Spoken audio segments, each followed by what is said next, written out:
Shalom Aleichem, on est dans les halachot de Tu Bishvat. C'est Rosh Hashanah Lailanot. Il nous dit le Rav Yom Tov Tu Bishvat ou Rosh Hashanah Lailanot ונפקא לכמה הלכות דיני עורלה ותרומות ומעשרות כמו שיבואר להלן בהלכות עורלה ותרומות ומעשרות ואסור להתענות ביום Tu Bishvat. Tu Bishvat, qu'est-ce que c'est Tu Bishvat? Le 15 de Shvat, c'est le Rosh Hashanah pour les Ilanot. On verra de quoi il s'agit. Tu fais Birkat Ilanot? Birkat Ilanot, on ne fait pas maintenant. Birkat Ilanot, on le fait en Nissan. Le minag, c'est de le faire en Nissan. Le minag, mais sinon, on peut le faire toute l'année. Et pour l'instant, on est maintenant Rosh Hashanah et Ilanot. Et de quoi il s'agit? Il nous dit le Rav dans les Halchot Orla. Orla, c'est quoi Orla? C'est les 3 ans à partir de la plantation. Que les fruits qui vont sortir pendant les 3 ans, ils sont Assour la ochel. Même c'est un fruit d'un goy, il faut savoir. Un arbre de M. Dupont en France même. Et lui, il a un arbre, après 2 ans, il a des fruits. Et tu es sûr que cet arbre-là, c'est 2 ans, 3 ans. C'est assour de manger les fruits même d'un goy. Trumot Maasrot, ça c'est si c'est un juif. Trumot, c'est quoi Trumot? De prélever le maaser dans les fruits, etc. Comme on va expliquer plus loin dans la halachot de Orla, Trumot Maasrot, et il faut savoir, Tu Bishvat, c'est un jour qu'on n'a pas le droit de faire Ta'anit. Ta'anit, c'est un jeûne. Et même si maintenant un homme il se marie, Tu Bishvat, et que lui il a le minag de faire un jeûne pendant quand il veut, il va se marier, il faut savoir que nous les séfarades, c'est pas notre minag, c'est le minag des Ashkenaz. C'est sûr qu'il y en a beaucoup des séfarades qui ont pris des minagim d'Ashkenaz, ils ne savent même pas que c'est des minagim d'Ashkenaz. Il faut savoir, nous, Baruch Hashem, Maran HaShulchan Aruch, il nous a éclairci quel est le minagim des séfarades. Le minag des séfarades ne pas jeûner. Son mariage. Mais si maintenant il veut jeûner quand même, que c'est pas évident, il faut qu'il se prépare. Il va à la choupa, il est à jeun, il est en train de jeûner le mec. Et il y a un problème, dans cela. Il y a beaucoup de gars comment le gosse de Yaïm? Voilà, il y en a. Les Saradines, on ne jeûne pas le jour de la choupa. Mais comment il faut ça? Voilà, c'est ça le problème, qu'il y en a qui jeûnent et ils attendent. Moi j'ai jeûné, après j'ai su ça, j'étais énervé. Le bonhomme il est. Mal, on m'a marié. Voilà, le jour de la Khatouna, il se marie. Et maintenant on lui dit voilà, bois le vin, après donne à la kala. Et lui, quand il boit le vin à jeun, il peut s'évanouir. Combien de fois il y avait des cas comme ça? J'ai fait un balai, moi. Balai. Ils m'ont donné un verre de vodka ou de bourra direct. On le chauffe au khatan, le khatan il est très chaud, il boit quelque chose, il peut tomber par terre. Qu'est-ce qu'il a gagné? Il n'a rien gagné.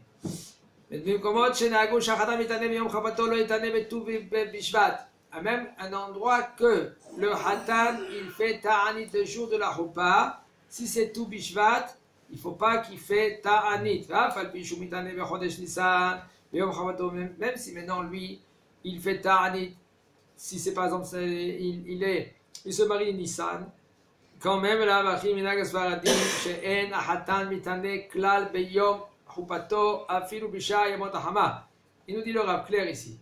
Un Hatan, le minag de Sepharad, c'est de ne pas jeûner. Même si tu vas me dire maintenant le l'Ashkenaz, même que c'est son minag, il faut que lui qui prend ses précautions, de quoi il s'agit, Baruch Hashem, de prendre tout en considération. Si maintenant lui va se marier tôt, d'accord, alors tu vas jeûner jusqu'à 6-7 heures. Mais si maintenant il se marie à 9-10 heures comme aujourd'hui ici en Israël, le mariage, ça trouve des fois c'est à 9 heures et quelques. Et plus.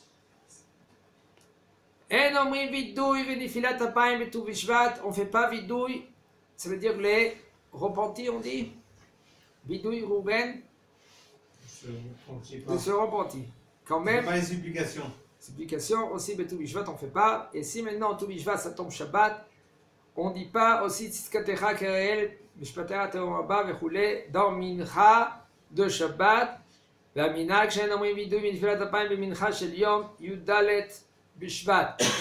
il est que le mincha juste avant, comme aujourd'hui, ce soir c'est Tu Bishvat. Mincha aujourd'hui on ne fait pas des tahanounim. יש נוהגים לעשות לימול בליל ט"ו בשבט. וקוראים משנה בזוהר ועניינה דיומא. Il y en a qui ont le minhag de faire un petit limoud. Un limoud, ça veut dire d'étudier la nuit de Tou Bishvat. Il faut savoir, c'est Rosh Hashanah. On décide beaucoup selon ce jour-là. Et ils lisent un peu de Zohar, un peu au sujet de Tou Bishvat. Ou dans un livre, il y a un livre qui s'écrit Prietz Adab, Miuchad Lekav, et Kola Koré Pasuk Bismano Vitova Lo'alam. Tout celui qui lise dans le jour même les psukim, par exemple, comme c'est Tou Bishvat aujourd'hui, il va lire maintenant quelque chose qui est considéré comme Tou Bishvat, Rosh Hashanah, Ilanot, etc., etc. C'est bien pour le monde entier. Comme Yesh Ilmod Be'avana Kechol Ha'efshar. Par contre, il faut, quand tu étudies, plus forte raison, la Mishnah. La Mishnah.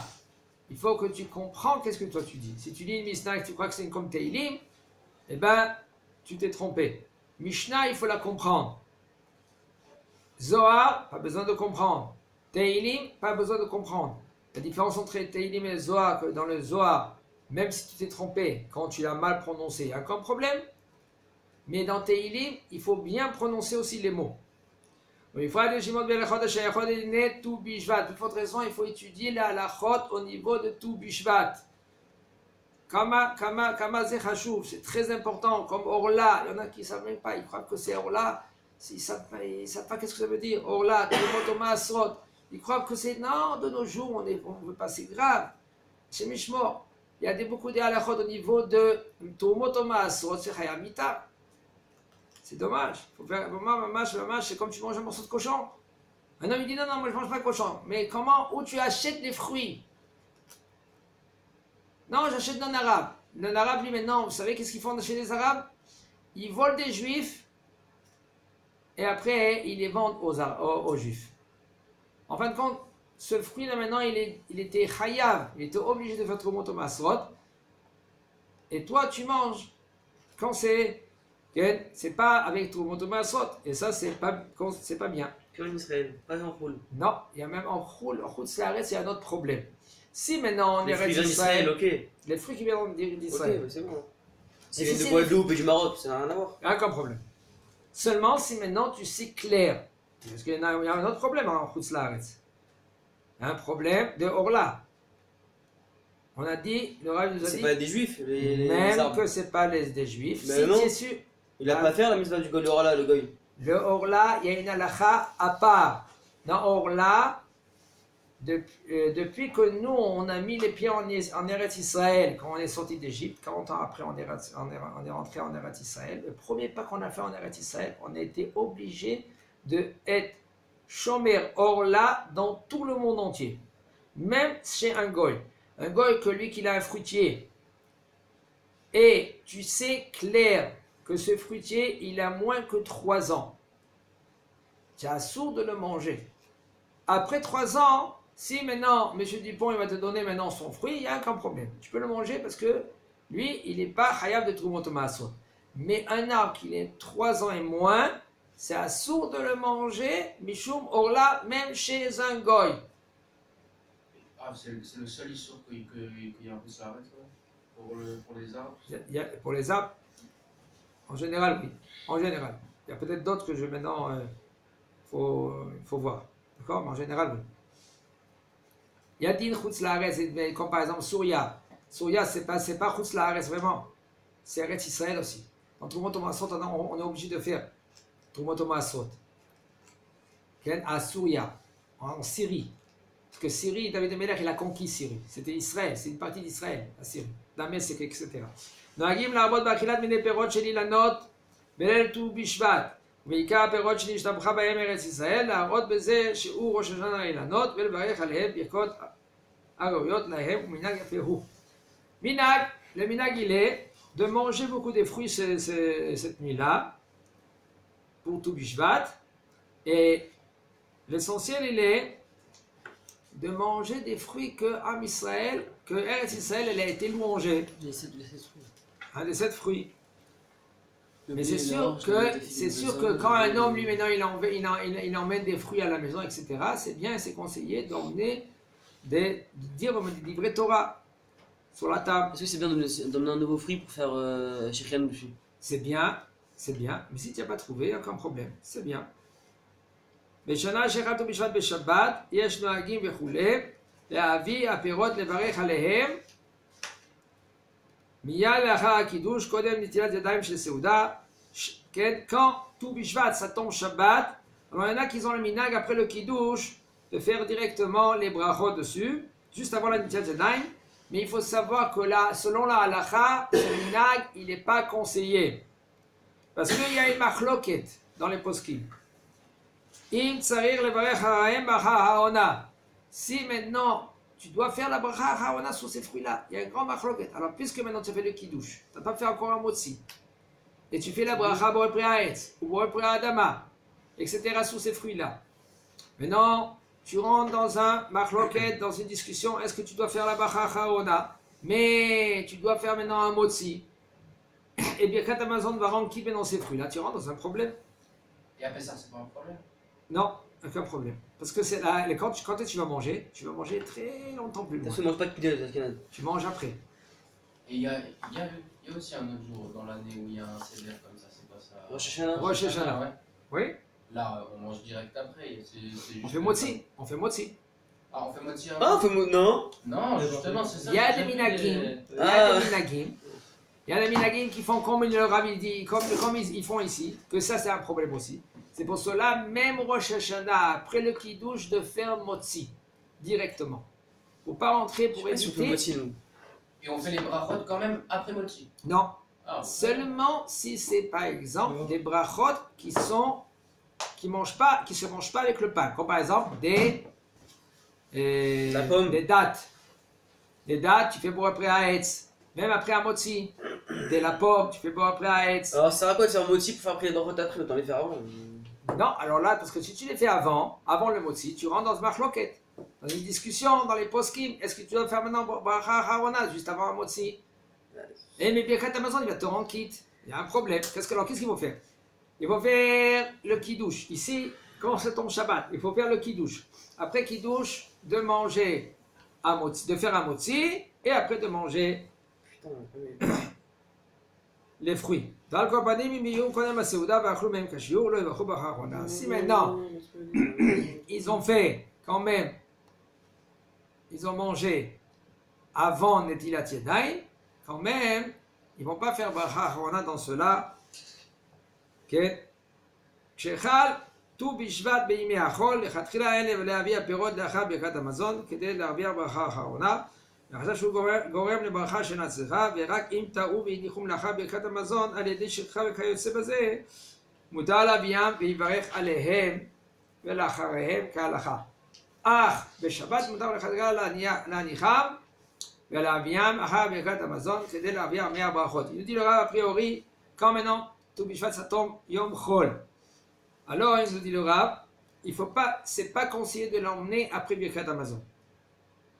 Et là, il faut les emmener après un motzi, tu emmènes, si par exemple c'est une pote, tu fais boire après Haetz, si c'est des pistaches, ou si c'est boire après Haetz, tu fais une bracha, tu rentres quitte. En général, on fait la bracha sur la date ou sur l'olive. Il y a aussi des adama, c'est des cacahuètes, tu fais adama sur les cacahuètes et tu rentres quitte tous les autres adama, et il y a encore un problème. Maisonot, on ne fait pas bracha sur maisonot, puisque tu as mangé du pain. Mais si c'est Shabbat, ça tombe Shabbat, comme il nous a dit le Rav, tu peux faire ceci après Birkat Hamazon, et il y a encore un problème. Yesh nohagim, il y en a le minag de manger du etrog. Le etrog, que maman elle a fait la confiture, du etrog que papa, que lui qui a fait Netilat Lulav, et de faire la confiture avec ce etrog et de le manger aujourd'hui, l'aide de Tou Bishvat. Mais par contre, il faut faire très attention de ne pas faire Sherianu. Parce que pourquoi tu ne dois pas faire Sherianu? Tu ne dois pas faire Sherianu parce que tu as fait déjà Sherianu quand tu as fait Netilat Lulav. Mais par contre, la femme, elle, si elle n'a pas fait Netilat Lulav, eh ben, elle peut faire chez Yahianu et te rendre quitte et de le manger. Oui, mais va bien à la Yahianu bête netilato, וכולי. שההוא כבר כבירר בשעת ראייה לפרי החדש, שאינו חוזר ומברך וכולי, כן? Et par contre, comme il nous a dit le Rav, la femme, elle peut rendre quitte tout le monde. Il faut faire attention. Quand maintenant, elle va rendre quitte tout le monde de chez Yahianu, si on a fait Boré Priaès sur un aliment, il n'y a aucun problème. Mais si maintenant, okay, elle n'a pas fait Boré Priaès, elle va prendre maintenant le Etrog. Elle va dire, voilà, je vais vous rendre quitte, okay, aussi de chez Yahianu. Il y a un problème. Quel est le problème? Elle va dire, ברוך אתה השם אלוקינו מלך העולם בורא פרי העץ. ברוך אתה השם אלוקינו מלך העולם שהחיינו והקימנו והגיענו לזמן הזה, et elle va manger. Toi, comment tu vas faire? Comment tu vas répondre Amen maintenant sur la bracha chez Yahianu? Quand elle a fait Boré Pri Haetz, toi tu as déjà fait Boré Pri Haetz et tu le manges. Et tu n'attends pas maintenant qu'elle va dire maintenant chez Yahianu, tu vas répondre Amen avant que tu vas le manger. Pourquoi? Parce que toi tu es déjà rendu quitte de chez Yahianu quand dans Netilat Lula. Vous avez compris, Rouven? Pour cela, c'est conseillé. Toi, tu fais la bracha Boré Pri Haetz, elle fait Boré Pri Haetz et chez Yahianu, il n'y a aucun problème. Maintenant, ça c'est une halakha qu'il faut faire très très très attention pendant toute l'année. פירות שמצויים בהם תולעים, צריך שיפתחם, יפתחם ויבדקם לפני שיברך עליהם ברכת הנהנים. Des fruits qu'il y a là-bas, des vers. Il faut les ouvrir. C'est pas que tu prends la date, tu la mets dans la bouche. Tu prends la figue, tu la mets dans la bouche. Il faut regarder bien, bien, bien, même la figue. Il y en a qui disent que non, il y a encore un problème dans les figues. La figue, elle est remplie de tolaïm, de vers. Si tu vérifies pas bien, c'est sûr que tu as mangé des vers. Tu peux vérifier, mais c'est très, très, très délicat. Moi, j'ai vu clair même dans une cacahuète. Une cacahuète, elle s'est cassée dans ma main. J'ai pris la cacahuète comme ça. Je voulais pour la manger. Okay? Même que tu as pris un poignet. Selon la halakha, les cacahuètes, tu prends un poignet, tu vérifies un par un. Après, tous les cacahuètes, c'est moutarde de Ouais, les faut manger. prendre 15, comme les cerises. À partir de 15, c'est bon. Non, pas 3. Tu prends un poignet à la Rouven. Si tu as trouvé dans 3, tu ne peux plus manger tout le sac. Si tu as trouvé dans 2, tu peux encore manger. Tu prends maintenant ce poignet-là, tu as vérifié. Maintenant, tous les cacahuètes sont moutarim. J'ouvre la cacahuète, je vois la cacahuète qui s'est cassée dans ma main, je vois la cacahuète, je vois ici, non, un verre, je l'ai envoyé aussi par WhatsApp, on a envoyé à des gens, un verre qui bougeait. Ouais, et notre jour. Hein. Des autres cajots, c'est plein. Moi, j'ouvre. Toujours j'ouvre. Une fois, je tombais sur un verre aussi. C'est plein. Dans les dates aussi, c'est rempli. Dans les dates. Moi, ça me dégoûte, les trucs, Okay. je sais pas ça. Il dit, Chaz Shalom, un homme qui mange un verre, c'est comme il a transgressé 5 interdictions de la Torah. C'est comme il a mangé 5 cochons. Moi, j'ai entendu toutes les misotes l'otassé. Non. 5. Déjà, j'ai beaucoup 5. Il y a un homme que lui qui mange un insecte, qu'il a des, ça s'appelle un volaille. Allez, bon, volatile. Là, c'est 6. Ouais, je peux mourir. 6 la vie, Hashem Ishmor. C'est Hashem Yerachem ala Misel. Cafard. Et puis, pareil que cela, il faut savoir que ça rend impur la neshama. Ça rend impur la neshama quand un homme qui mange, c'est pour ça qu'un homme il est bouché. Il se pose la question pourquoi il est bouché. Pourquoi?